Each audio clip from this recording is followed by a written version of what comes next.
যশোরের মনিরামপুরে নদী ও খাল অবৈধ দখল উচ্ছেদ, দূষণমুক্ত ও পরিষ্কারকরণ কর্মসূচির উদ্বোধন করা হয়েছে। বুধবার সকালে মনিরামপুর উপজেলার প্রশাসন ও মনিরামপুর পৌরসভার উদ্যোগে কর্মসূচির উদ্বোধন করেন খুলনার অতিরিক্ত বিভাগীয় কমিশনার দেবপ্রসাদ পাল।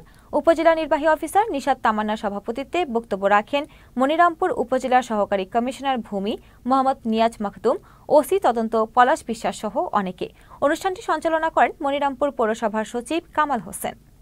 আমাদের এই পর্যন্ত যত অবৈধ দখল আছে সবগুলো উচ্ছেদের জন্য আমরা পর্যায়ক্রমে কাজ করতে যাচ্ছি। আমরা আজকে প্রথম পর্যায়ে আমাদের পৌরসভার অধীনে আমাদের 5.5 শতক জমি আমরা এই রাজগঞ্জ বাজারে বিশ্রাম এলাকায় অবৈধ দখল ছিল দীর্ঘদিন ধরে, সেটা আমরা উচ্ছেদ করলাম এবং এই উচ্ছেদ কার্যক্রম আমাদের অন্যান্য ইউনিয়নে আমরা প্রতিনিয়ত চালিয়ে যাব।